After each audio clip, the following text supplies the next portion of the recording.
Hello दोस्तों, एक painter था बेसिल हॉलवर्ड। उसने एक पोर्ट्रेट बनाया डोरियन ग्रे नाम के एक आकर्षक आदमी का। जब डोरियन ने खुद का पोर्ट्रेट देखा तो वो मंत्रमुग्ध रह गया, लेकिन अचानक से वो उदास हो गया। उसने कहा, ओह, ये पोर्ट्रेट तो हमेशा जवान और आकर्षक रहेगा, जबकि मैं तो बूढ़ा हो जाऊंगा। काश कि इसका उल्टा हो सकता, मैं जवान रहता और मेरी जगह ये पोर्ट्रेट बूढ़ा हो जाता। इसके लिए मैं कुछ भी देने को तैयार हूँ, अपनी आत्मा भी। और जानते हैं फिर क्या हुआ? डोरियन की इच्छा सच हो गई। वो जवान रहा और पोर्ट्रेट की खूबसूरती कम होने लगी। डोरियन की आत्मा जिस तरह मैली होती रही, वो बदसूरती भी उस पोर्ट्रेट में झलकने लगी। आगे क्या हुआ, इसके लिए आपको ऑस्कर वाइल्ड का novel the picture of Dorian Gray पढ़ना होगा। बेचारे डोरियन को तो अपनी जवानी के लिए अपनी आत्मा का सौदा करना पड़ा। लेकिन ये कैसा होगा अगर आप बिना कोई साइड इफेक्ट के अपने निखार को और अपने मजबूती को बनाए रखें? अगर पूरी तरह नहीं, पर कुछ हद तक। साइंस ने इसके लिए हमें कई नुस्खे बताए हैं। चलिए आज के वीडियो में देखते हैं एक ऐसा नुस्खा, एजिंग और प्रोटीन का लिंक।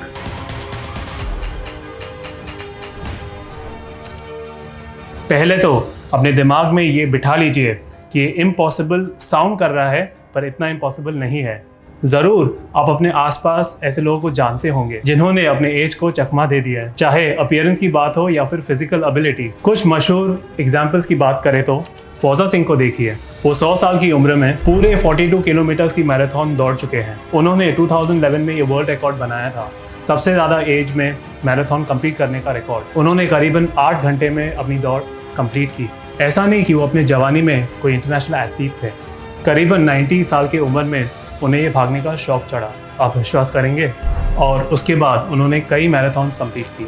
मिलन सोमन को देखिए, कितने फिट दिखते हैं। अक्षय कुमार 55 इयर्स ओल्ड हो चुके हैं, लेकिन उनकी ऐसी फिटनेस है कि अभी भी लीड रोल में दिखते हैं मूवीज़ में। हॉलीवुड एक्ट्रेस हैले बेरी की ये दोनों फोटो देखिए, एक में 39 इयर्स की है और दूसरे में 51 इयर्स की उम्र है।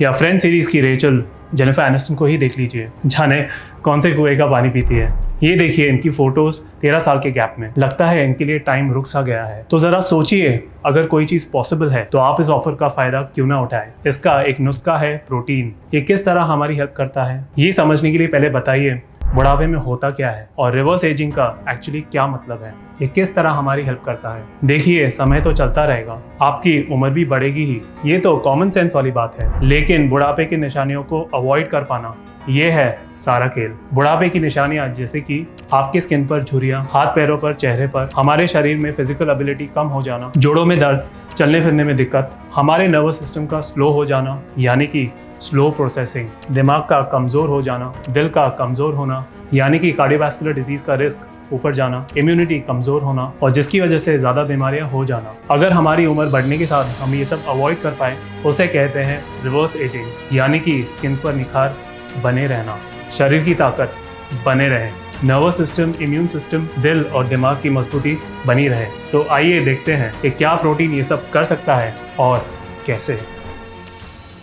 तो पहले हमारे फेवरेट स्किन एजिंग की बात की जाए। बहुत सारे लोग लोशन और क्रीम पर पैसा खर्च करते हैं, लेकिन कोई फ़ायदा नहीं होता। तो फिर चेहरे पर 5 किलो का मेकअप पोत लेते हैं, लेकिन 24 घंटे मेकअप तो नहीं रह सकता।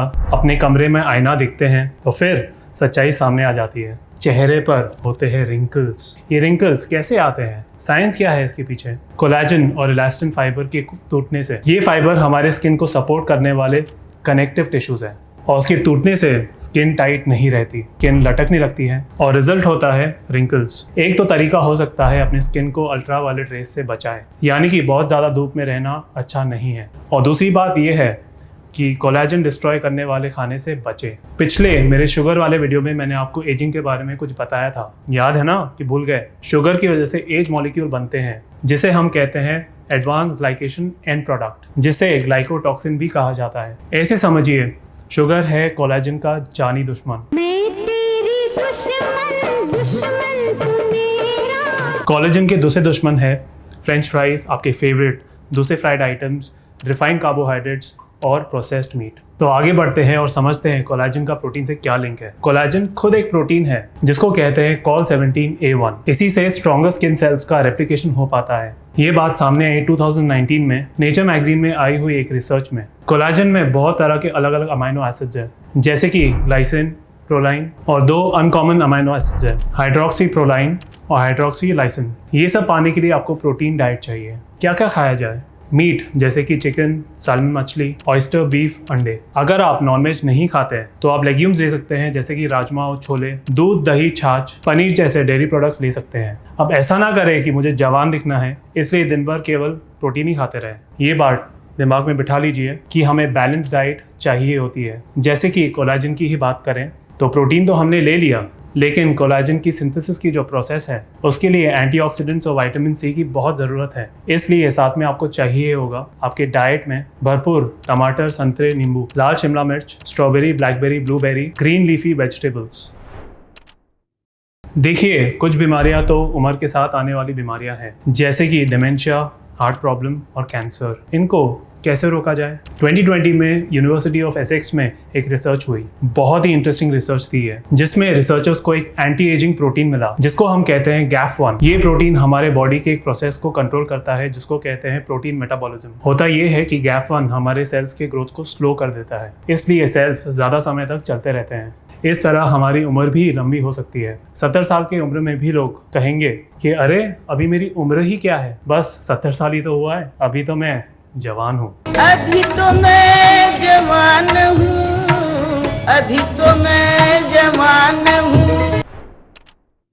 सेल ग्रोथ को स्लो करने की तो हमने बात की, जिससे हम एज रिलेटेड डिजीजेस को मिटिगेट कर सकते हैं। लेकिन बीमारियां तो कम उम्र में भी होती है, उसका क्या? उसके लिए अपना चौकीदार है ना, हमारे शरीर का चौकीदार हमारा इम्यून सिस्टम। इस इम्यून सिस्टम में एक सुपर स्पेशलाइज्ड इम्यून सेल्स होते हैं, इनका नाम है साइटोटॉक्सिक टी सेल्स। ये क्या करते हैं? ये चोर डाकू का सफाया करते हैं, यानी कि हमारे सेल्स जो वायरस से इन्फेक्ट हो चुके हैं, डैमेज हो गए हैं या जिसमें कैंसरस ग्रोथ स्टार्ट हो गई है, इन सभी गड़बड़ सेल्स का क्लीनिंग करने वाले एजेंट का नाम है साइटोटॉक्सिक टी सेल्स। देखिए, समय के साथ चोर डाकुओं से लड़ते लड़ते एक दिन चौकीदार भी बूढ़ा हो जाता है, यानी कि ये टी सेल्स मैच्योर हो जाते हैं। ये CD28 और SIRT1 जैसे प्रोटीन लूज करना स्टार्ट कर देते हैं। इन मैच्योर हुए साइटोटॉक्सिक टी सेल से बहुत सारी बीमारियों का खतरा बढ़ जाता है। अब चौकीदार ही चोर बन जाता है। ग्लैडस्टोन इंस्टीट्यूट में एक रिसर्च हुई जिसमें इस प्रोसेस को काउंटर करने का तरीका सोचा गया, एक और एंटी एजिंग प्रोटीन जिसका नाम है SIRT1। साइटोटॉक्सिन टी सेल जब यंग और अच्छे से फंक्शन कर रहे होते हैं तो इनमें ये प्रोटीन काफ़ी हाई अमाउंट में होता है। क्या करता है ये प्रोटीन? ये SIRT1 प्रोटीन चौकीदार के डाइट पर ध्यान रखता है, यानी कि ये टी सेल्स को अगर किसी इन्फेक्शन से लड़ना हो तो उसे एनर्जी चाहिए। वो एनर्जी लेता है ग्लाइकोलिसिस से, यानी कि शुगर से। ये एक गड़बड़ है। बस ऐसे ही मान लीजिए जैसे कि शुगर आपको शुगर हाई देती है, वो एनर्जी लेता है ग्लाइकोलिसिस से, यानी कि शुगर से। उस समय तो एनर्जी आ जाती है, लेकिन लॉन्ग टर्म के लिए ये बिल्कुल अच्छा नहीं है। यही बात टी सेल्स पर अप्लाई होती है। अगर वे शुगर का इस्तेमाल करेंगे तो बहुत ही जल्दी खुद टॉक्सिक हो जाएंगे। जैसे कि आपको शुगर का एडिक्शन होता है, वैसे ही ये टी सेल्स भी जल्दी ग्लाइकोलिसिस में शिफ्ट करेंगे, शुगर का इस्तेमाल करेंगे। इसी प्रोसेस में ये साइटोकाइन करके एक टॉक्सिक सब्सटेंस को प्रोड्यूस करते हैं। रिसर्चर्स ने हमें बताया कि SIRT1 इन टी सेल्स को शुगर यूज करने से मना करता है। इसी तरह ये इम्यून सेल्स लंबे समय तक अच्छे से काम करते हैं। इतना ही नहीं, मैच्योर हुए टी सेल्स को भी ये SIRT1 रिपेयर करके यंग कर देते हैं। इसलिए रिसर्चर्स ने सजेस्ट किया कि कुछ ऐसी दवाई बनाई जाए जिससे SIRT1 मिल सके। लेकिन दवाई क्यों? खाने से ही मिल जाए तो कैसा रहेगा? SIRT1 हमारे शरीर में है, लेकिन इसको एक्टिवेट करने के लिए कुछ स्पेसिफिक फूड्स चाहिए। इसको एक्टिवेट करने वाले फूड आइटम्स कुछ ये है: dark chocolate, Apple, strawberry, blueberry, green tea, parsley, extra virgin olive oil, walnuts, soy and turmeric. 2020 में एक साइबेरियन फेडरल यूनिवर्सिटी में एक बायोलॉजिस्ट ने बताया कि बकव्हीट खाने से भी SIRT1 के लेवल्स को इंक्रीज किया जा सकता है। बकव्हीट को हिंदी में कहते हैं कुट्टू। आपने शायद कुट्टू के बारे में सुना होगा। नवरात्रि के व्रत में शायद आपको उसका नाम ध्यान आएगा।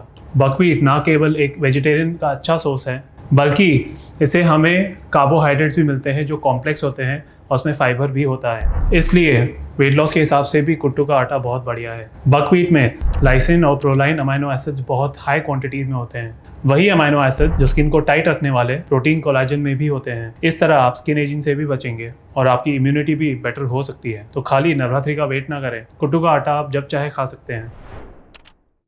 प्रोटीन और रिवर्स एजिंग के हमने कई लिंक देखे हैं। अब फाइनली बात करते हैं सबसे ऑब्वियस लिंक की। वाटर और फैट के अलावा हमारी बॉडी मोस्टली प्रोटीन से ही बनी हुई है। हमारे मसल्स में एटिन और मायोसिन नाम के प्रोटीन होते हैं। बुढ़ापे के साथ हमारी मसल स्ट्रेंथ और मसल एंड्योरेंस कम हो जाती है। इसलिए हमें 2 काम करने चाहिए। पहले तो ये कि कसरत करना ना भूलें। दूसरी बात, ये प्रोटीन्स खाएं।